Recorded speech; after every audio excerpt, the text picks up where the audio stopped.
किस्मत इंसान की सोच से कहीं अधिक रहस्यमय होती है।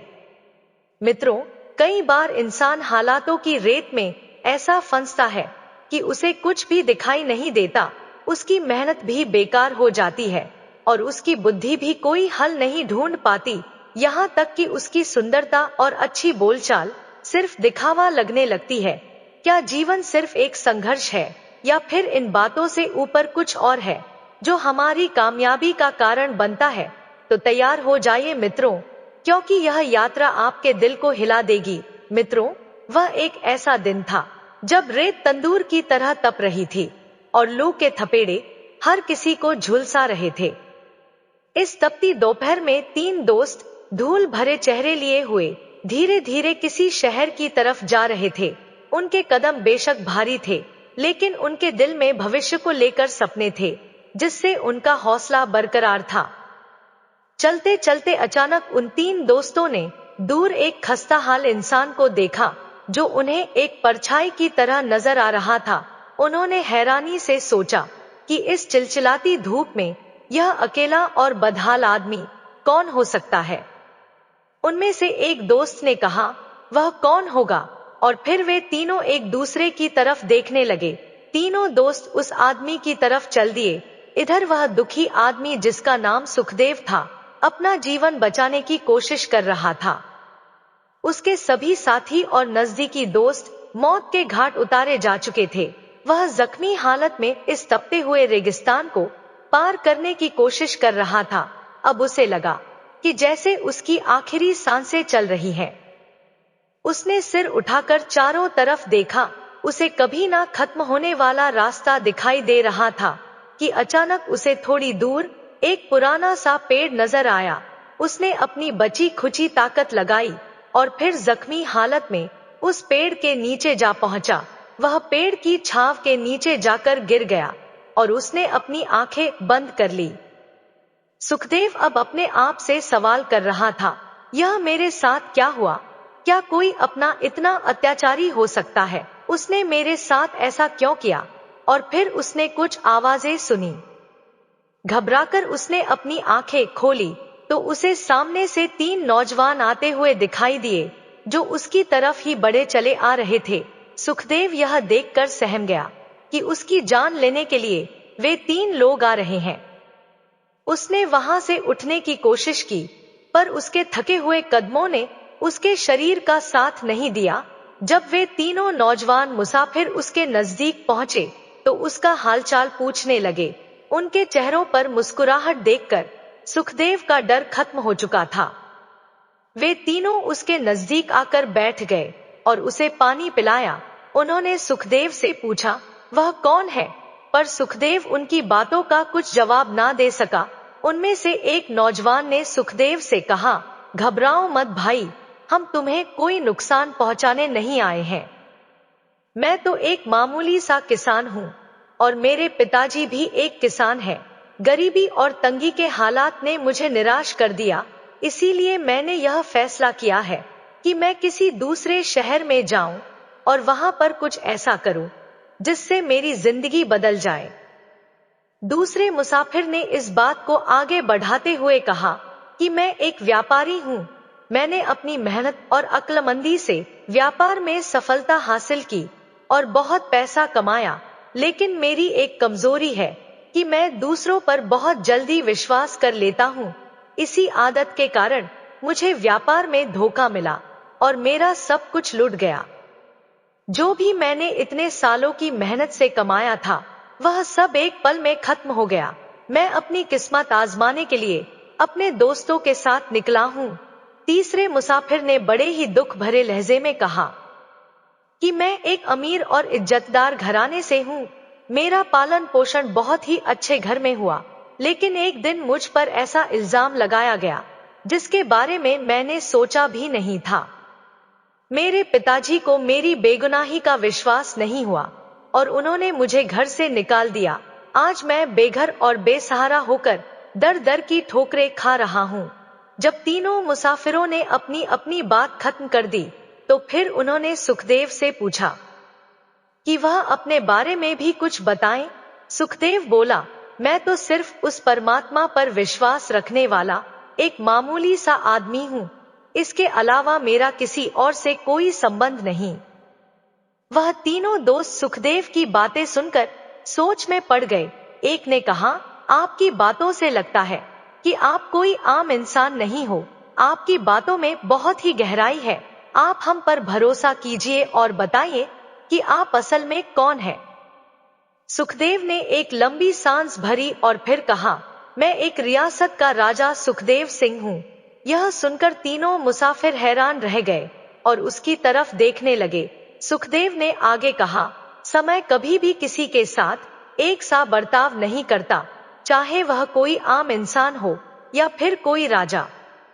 मेरे पिता ने अपनी जिंदगी बड़ी ईमानदारी और लोगों की सेवा में गुजारी। उनकी मौत के बाद राजगद्दी मेरे हिस्से में आई। मेरा पालन पोषण एक बहुत ही अच्छे माहौल में हुआ, जहां पर मुझे बहुत ही अच्छी शिक्षा मिली।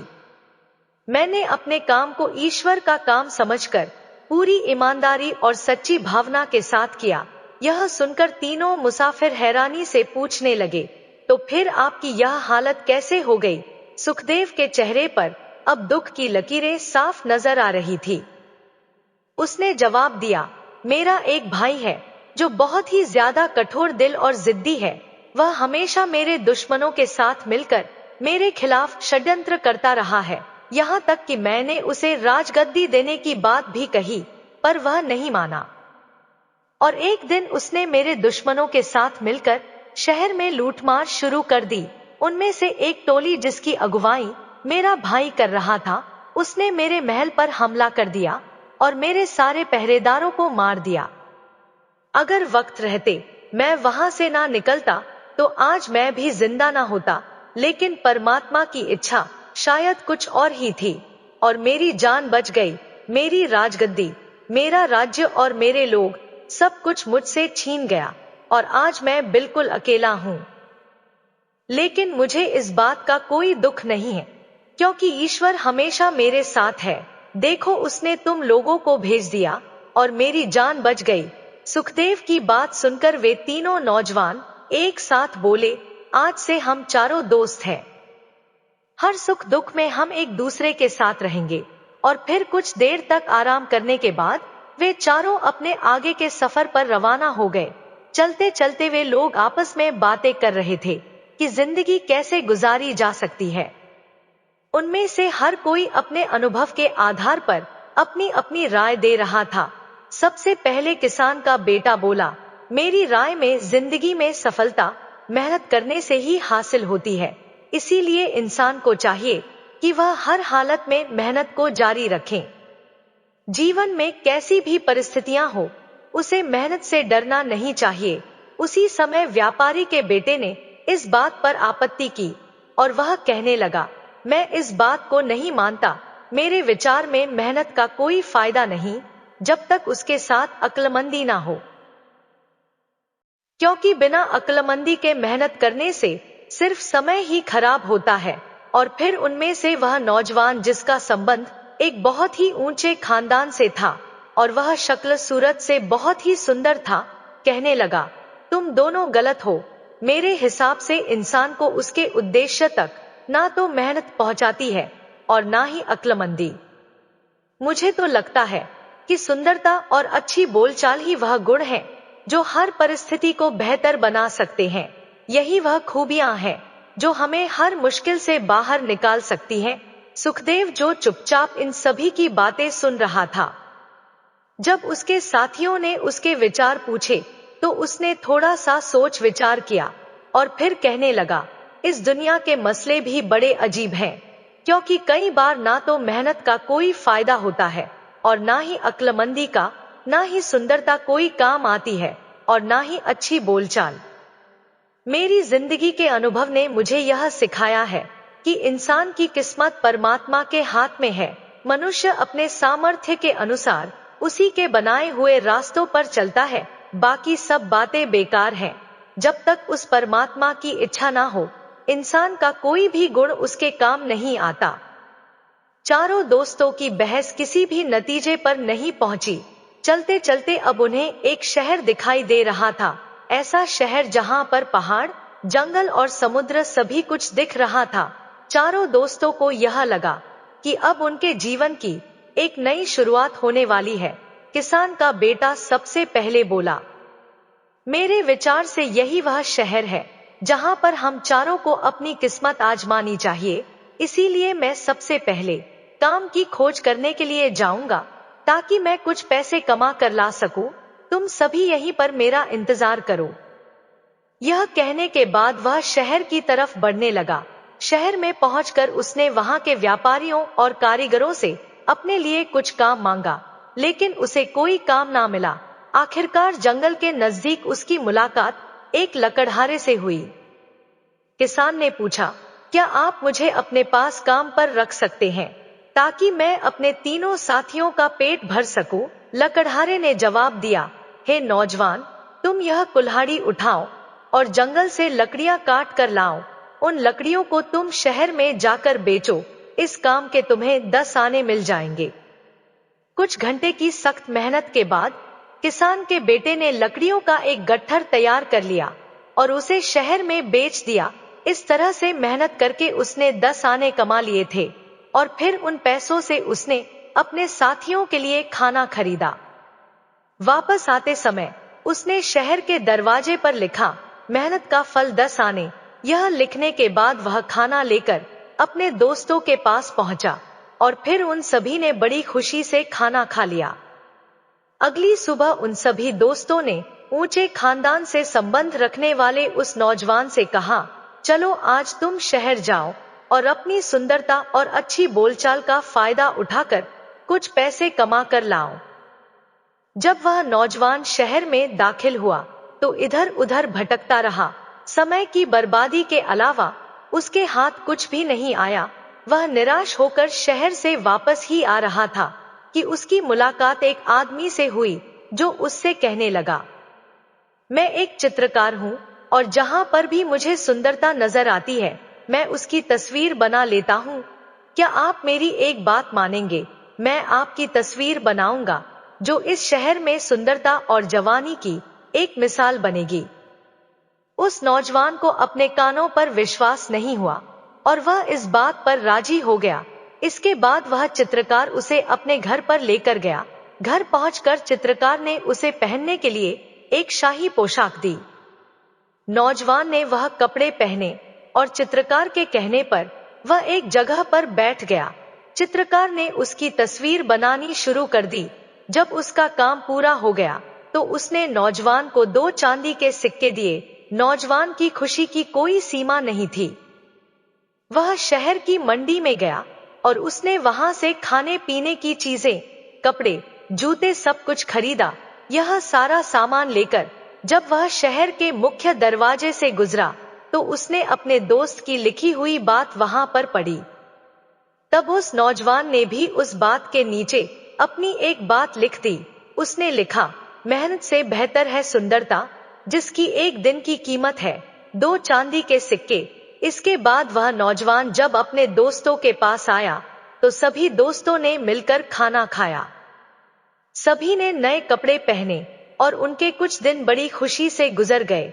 जब उनके पैसे खत्म हो चुके तब सुखदेव ने व्यापारी के बेटे से कहा, अब तुम्हारी बारी है अक्लमंदी को आजमाने की। जाओ और अपनी बुद्धि का इस्तेमाल करो और हमारे लिए कुछ खाने को लेकर आओ। व्यापारी का बेटा शहर की तरफ चल दिया। वह इस शहर में बिल्कुल अनजान था। उसे कुछ भी समझ में नहीं आ रहा था कि क्या करे और क्या ना करे।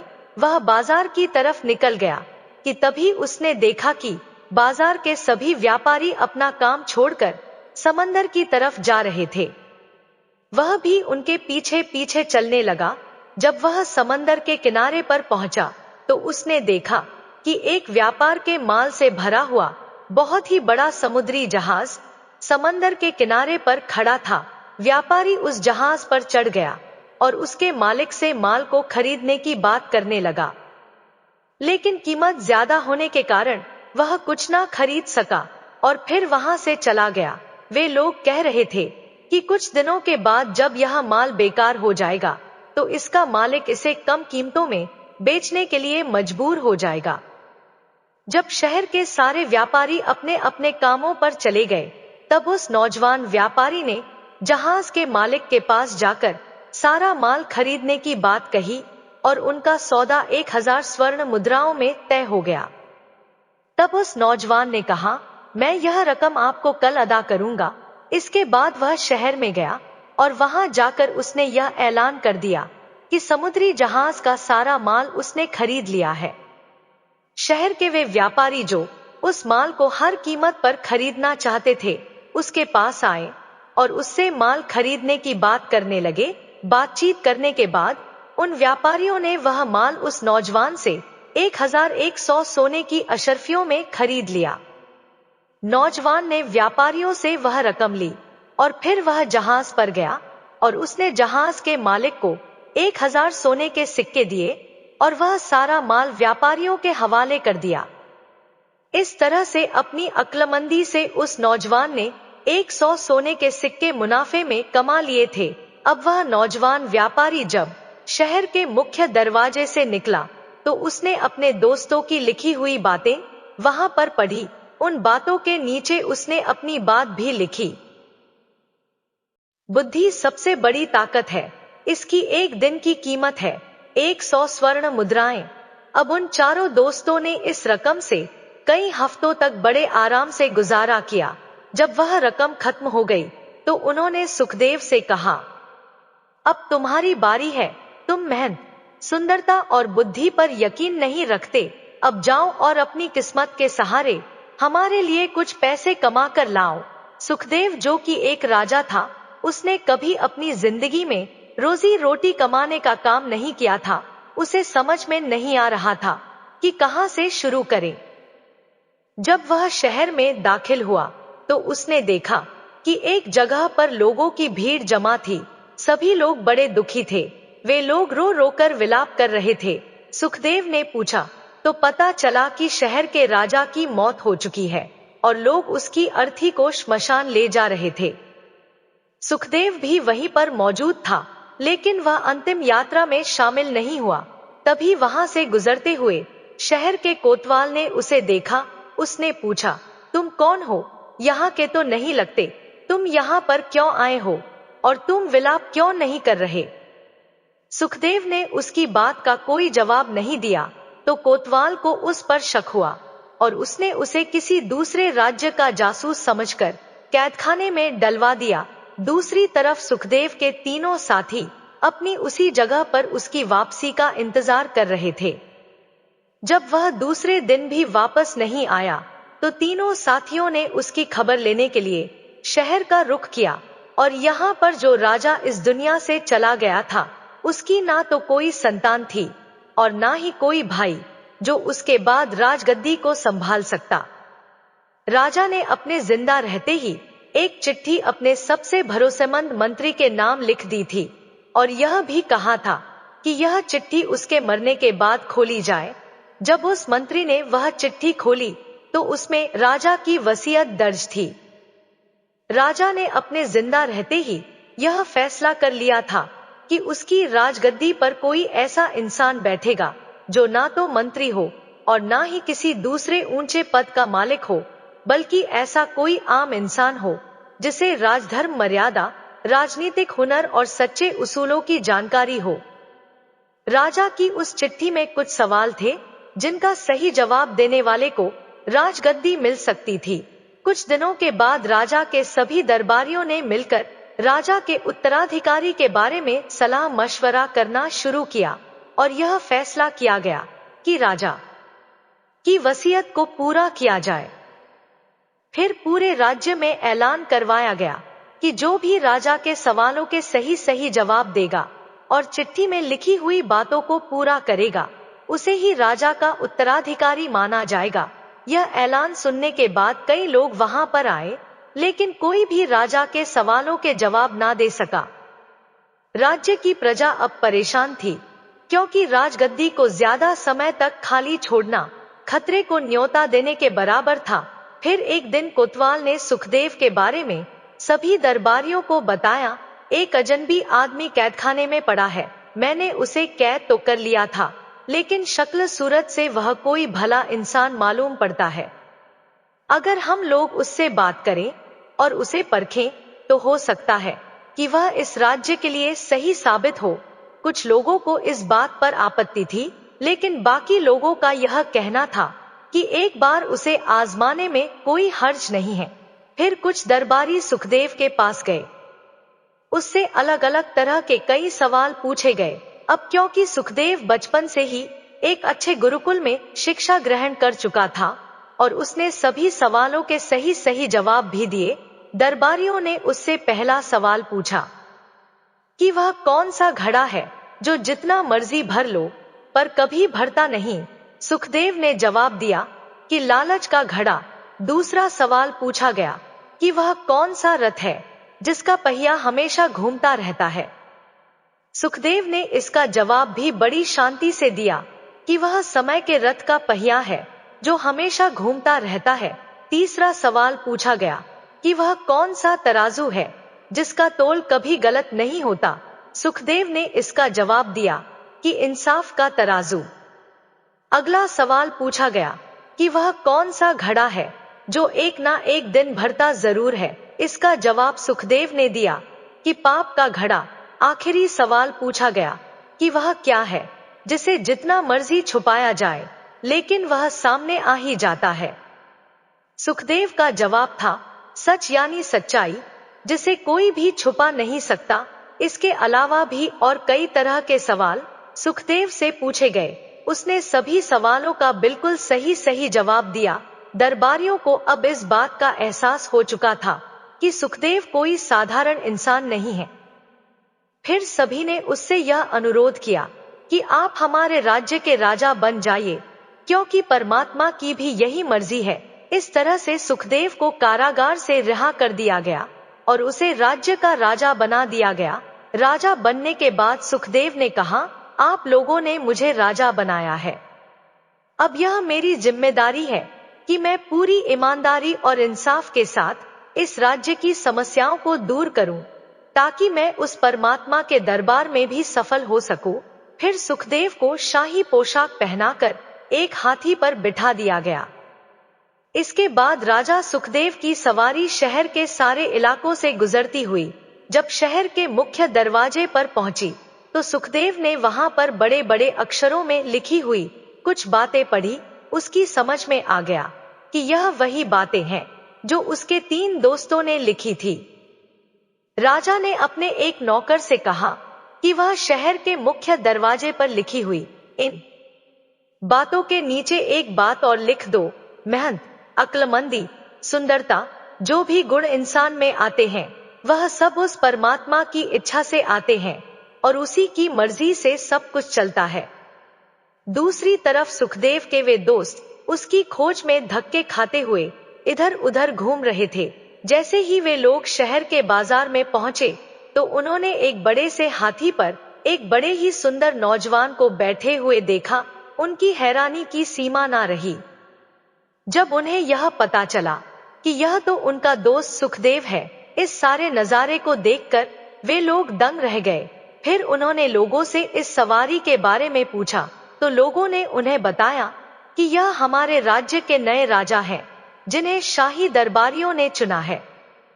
क्योंकि पुराने राजा की मौत के बाद उसका कोई वारिस नहीं था। यह सुनकर वे तीनों दोस्त भी उस भीड़ में शामिल हो गए और दिल से अपने दोस्त राजा के लिए नारे लगाने लगे। फिर उन्होंने शहर के मुख्य दरवाजे पर लिखी हुई उन बातों को पढ़ा जिसमें राजा सुखदेव की लिखी हुई बात भी थी। उन्हें पढ़कर सभी के चेहरों पर मुस्कान आ गई, क्योंकि उन सभी को यह पता चल चुका था कि उनके हर एक दोस्त ने अपनी अपनी बात को सही साबित किया था। फिर वे उस भीड़ को चीरते हुए हाथी के नजदीक पहुंच गए। सुखदेव ने जब अपने दोस्तों को देखा तो वह मुस्कुरा दिया और दिल से बहुत ही खुश हुआ। उसने इशारे से अपने दोस्तों को इस भीड़ के साथ चलने के लिए कहा। महल पहुंचकर राजा ने अपने दोस्तों को बुलाया। जब वे लोग उसके पास आए तो सुखदेव अपनी जगह से उठा और उसने अपने दोस्तों को गले से लगा लिया। सभी की आंखों में खुशी के आंसू बह रहे थे। दोस्तों ने सुखदेव से कहा, तुम बिल्कुल सच्चे थे दोस्त, और यह तुम्हारा ईश्वर पर भरोसा है जिसने तुम्हें सफल बना दिया। सुखदेव कहने लगा, जीवन में मेहनत, अक्लमंदी, सुंदरता, इन सभी गुणों का होना बहुत जरूरी है। लेकिन मुझे जो यह राजपाट मिला है, यह तो मेरे परमात्मा का मेरे लिए पुरस्कार है। वह जिसे चाहे इज्जत दे और जिसे चाहे बेइज्जत कर दे। फिर उसने अपने तीनों दोस्तों को उनकी मेहनत, अक्लमंदी और सुंदरता के आधार पर अपने दरबार में अलग अलग पदों पर नियुक्त कर दिया। किसान के बेटे को मेहनत जैसे सच्चे गुण के कारण शहर के जरूरतमंद लोगों की समस्याओं को हल करने का जिम्मा दिया गया। व्यापारी के बेटे को उसकी व्यापारिक समझ के कारण शहर के व्यापार को और भी बेहतर बनाने का काम सौंपा गया। वह युवक जो कि ऊंचे खानदान से ताल्लुक रखता था, उसे अच्छी बोलचाल में माहिर होने के कारण राज्य का विशेष राजदूत बना दिया गया, और इस तरह से उन तीनों दोस्तों को राज दरबार में बड़े ही सम्मानित पदों पर रख लिया गया। जब सुखदेव के भाई को यह खबर मिली कि अब उसका भाई एक बहुत ही बड़े राज्य का सम्राट बन चुका है, तो उसे भी अपनी गलती का एहसास हुआ और वह सुखदेव से माफी मांगने के लिए आया। तब सुखदेव ने उससे कहा, मेरे भाई, इस दुनिया में कुछ भी स्थायी नहीं है। जो आज है वह कल नहीं होगा। इसलिए मेरी तुमसे यह नसीहत है कि तुम अपने बुरे कामों को छोड़कर सच्चाई का साथ दो। मेरे दिल में आज भी तुम्हारे लिए प्यार है, लेकिन फिर भी मैं तुम्हें माफ नहीं कर सकता, क्योंकि इंसाफ के तराजू में तुम आज भी एक अपराधी हो, और तुम्हारी सजा यह है कि जो राजगद्दी तुमने धोखेबाजी और लोगों की हत्याएं करके प्राप्त की है, उसे तुम्हें छोड़ना होगा। और इस तरह से सुखदेव ने अपने न्याय और परमात्मा पर अपने विश्वास से अपनी जिंदगी को सबसे सफल बना लिया। मित्रों, यह कहानी सोनभद्र शहर से शुरू होती है, जहां एक नौजवान व्यापारी प्रणव रहता था। उसका व्यापार बहुत अच्छा चल रहा था। यूं लगता था जैसे उसकी दुकान उस दरिया की तरह थी जिसमें सोने की नदियां बहती हो। उसका घर महल जैसा था, नौकर चाकरों की पूरी फौज थी। इतनी शान और शौकत में रहने वाला यह नौजवान कभी कभी बेचैन रहता था, क्योंकि इस दुनिया में उसका कोई नहीं था। यह वह जमाना था जब सोनभद्र के बाजार में गुलामों की एक मंडी लगती थी, जहां अक्सर लोग गुलामों को खरीदने आते थे। एक दिन प्रणव जब उस बाजार से गुजर रहा था, तो उसकी नजर गुलामों की भीड़ में खड़ी एक लड़की पर पड़ी। वह किसी परी जैसी सुंदर थी। उसके चेहरे की चमक देखते ही बनती थी। उसका गोरा रंग और मासूम मुस्कान लोगों को अपनी ओर आकर्षित कर रही थी। जब वह मुस्कुराती तो ऐसा लगता जैसे बिजली कौंध रही हो। प्रणव उसे देखते ही उसकी ओर खींचता चला गया। उसे महसूस हुआ कि वह उस लड़की से प्रेम करने लगा है। प्रणव को जल्दी समझ आ गया कि यह लड़की भी गुलामों की इस मंडी में बिकने के लिए लाई गई है। उसने बिना देर किए मुंह मांगे दाम देकर उस लड़की को खरीद लिया और अपने घर ले आया। कुछ ही समय में प्रणव का पूरा जीवन उसी के इर्द गिर्द घूमने लगा। उसने उस लड़की से शादी कर ली और उसे प्यार से मीनाक्षी नाम दिया। मीनाक्षी के आने से उसकी जिंदगी बदल गई थी। पहले वह सिर्फ खाता पीता और सोता था, लेकिन अब उसे उगते सूरज, चहकती चिड़िया और बहते पानी से भी प्यार हो गया था। प्रणव का प्यार जुनून की इस हद तक बढ़ गया। वह अपनी दुकान पर जाता, लेकिन कुछ ही देर में बेचैन होकर घर लौट आता। दुकान के ग्राहकों को छोड़कर वह मीनाक्षी से मिलने दौड़ पड़ता। जब कभी मीनाक्षी समझाती कि व्यापार करो, दुकान की देखभाल करो, तो वह कहता, मुझे व्यापार से क्या मतलब, तुम ही मेरी असली दौलत हो। धीरे धीरे व्यापार चौपट हो गया। दुकान बंद हो गई, आमदनी खत्म हो गई, नौकर चाकर सब चले गए, महल भी बिक गया। धीरे धीरे सारी जायदाद खत्म हो गई और वे दोनों एक झोपड़ी में रहने को मजबूर हो गए। लेकिन मीनाक्षी ने उसका साथ नहीं छोड़ा। अब घर में खाने को कुछ नहीं बचा था। एक दिन मीनाक्षी गर्भवती हो गई। सर्दियों का मौसम था। जब उसे प्रसव पीड़ा होने लगी, दर्द से तड़पते हुए उसने प्रणव से कहा, मैं दर्द से मर जाऊंगी। जाओ मेरे लिए शहद और आटा ले आओ, भूख से मेरा बुरा हाल है, जल्दी जाओ, वरना देर हो गई तो तुम मुझे जिंदा नहीं पाओगे। प्रणव रात में शहर की ओर दौड़ा, लेकिन सभी दुकानें और बाजार बंद थे। पूरा शहर गहरी नींद में था और वह मोहब्बत का मतवाला परदेशियों की तरह मारा मारा फिर रहा था। वह सोनभद्र के पुल पर पहुंचा और सोचने लगा, अगर मैं दरिया में छलांग लगा दूं तो शायद अगले जन्म में मीनाक्षी से मिल सकूं। लेकिन तभी उसे मीनाक्षी का दर्द और तकलीफ याद आ गई। उसने दुआ मांगी, हे प्रभु, मेरी पत्नी और उसके पेट में जो बच्चा है, मैं उसे आपको समर्पित करता हूँ। आत्महत्या करने का ख्याल उसे डराने लगा। उसने सोचा, प्रभु आत्महत्या करने वालों को माफ करेगा या नहीं? क्या वह मुझे सजा देगा? वह धीरे धीरे अपनी झोपड़ी की ओर लौट पड़ा। सुबह की किरणें फूट रही थी, चिड़ियों की चहचहाट सुनाई देने लगी थी। जैसे जैसे वह घर के करीब पहुंचा, उसके मन में बुरे बुरे ख्याल आने लगे। जब वह झोपड़ी के पास पहुंचा तो देखा कि बाहर लोगों की भीड़ जमा थी। इतनी भीड़ देखकर प्रणव का दिल बैठ गया। उसे यकीन हो गया कि उसकी पत्नी मर चुकी है। उसकी हिम्मत नहीं हुई कि वह अंदर जाकर अपनी मीनाक्षी को देख सके। वह रोता पीटता वहां से भाग खड़ा हुआ। वह बस्तियों और शहरों में भटकता रहा और घूमते घूमते एक शहर पहुंच गया। वहां के लोग उस पर तरस खाकर उसे खाना दे देते, लेकिन कोई यह नहीं पूछता था कि वह कौन है और कहां से आया है। कुछ समय बाद उसकी मानसिक स्थिति ठीक होने लगी। एक जानकार ने उसे व्यापार के लिए कुछ पैसे दिए। प्रणव व्यापार के गुण पहले से जानता था, इसलिए थोड़े ही समय में वह फिर से मालदार हो गया। उसने पड़ोसियों को अपने पुराने घर के पते पर चिट्ठियां लिखनी शुरू की, लेकिन किसी का कोई जवाब नहीं आया। उसने 50 खत भेजे, लेकिन कोई उत्तर नहीं मिला। जिस आदमी ने अपनी पत्नी की मोहब्बत में इतने साल गुजारे थे, उसके लिए यह दौलत कोई मायने नहीं रखती थी। उसने दौलत से एक बड़ा घर, नौकर चाकर और ऐशो आराम की सारी चीजें खरीद ली, लेकिन दिल अब भी बेचैन था। रात को जब वह सोने जाता तो अपनी पत्नी को याद करके रोने लगता। उसे अपना पुराना घर याद आता। देखते देखते 28 साल बीत गए। अब वह बूढ़ा हो चुका था। आखिर उसने सोनभद्र लौटने का फैसला किया। उसने 28 साल की कमाई हुई जायदाद 20,000 अशर्फियों में बेच दी और एक काफिले के साथ सोनभद्र की तरफ रवाना हो गया।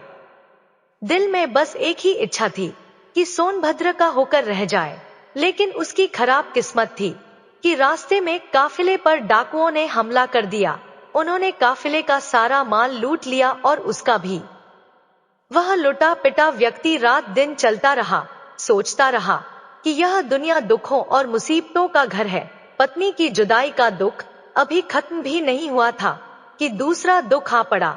तभी उसके दिमाग में ख्याल आया कि उसने अपनी पत्नी और उसके पेट में पल रहे बच्चे को प्रभु को सौंपा था। क्या पता वे दोनों सलामत हो। वह सोचता सोचता दरिया के किनारे आ पहुंचा। किस्मत से वहां पर एक बड़ी नाव लगी थी जो सोनभद्र शहर की तरफ जा रही थी। वह नाव पर सवार हो गया। शाम के वक्त वह सोनभद्र पहुंचा। प्रणव उसी पुल से गुजरा जहां वह 28 साल पहले आया था। उसके मन में ख्याल आया कि फिर से अपनी पत्नी के लिए शहद और आटा खरीद ले, लेकिन फिर उसे एक झटका सा लगा कि यह कोई घंटों पहले की बात नहीं, बल्कि 28 साल पहले की बात है। इतने वक्त में ना जाने कितने लोग पैदा हुए और कितने मर गए। वह वहां से अपने वीरान घर को ढूंढने चल पड़ा। वहां पहुंचकर देखा कि उस वीरान घर की जगह पर एक बहुत बड़ा महल जैसा घर बना हुआ है।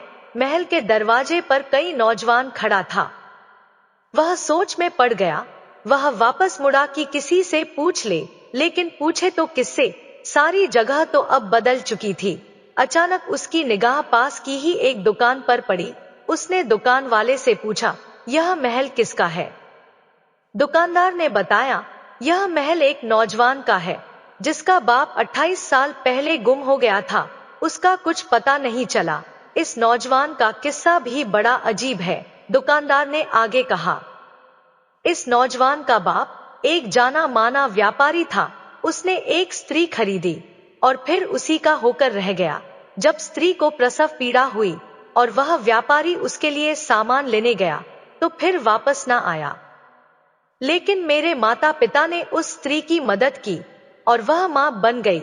व्यापारी ने समझा कि उसकी पत्नी मर गई है और उसके दुख में पागल होकर वह घर से निकल पड़ा। 28 साल बीत गए लेकिन वह आज तक वापस नहीं आया। इसी बीच शहर के कोतवाल के घर बच्चा पैदा हुआ जो किसी का दूध नहीं पीता था, परंतु सिर्फ उस स्त्री का ही दूध उसने पिया। कोतवाल ने स्त्री को अपनी बहन की तरह माना और उसका तथा उसके बच्चे का पूरा ख्याल रखा और आज वही स्त्री का बेटा एक बहुत बड़ा व्यापारी बन चुका है। यह सुनकर प्रणव का सिर चकरा गया। उसे ऐसा महसूस हुआ मानो उसके आसपास की जमीन घूम रही हो। उसकी धड़कनें तेज हो गई।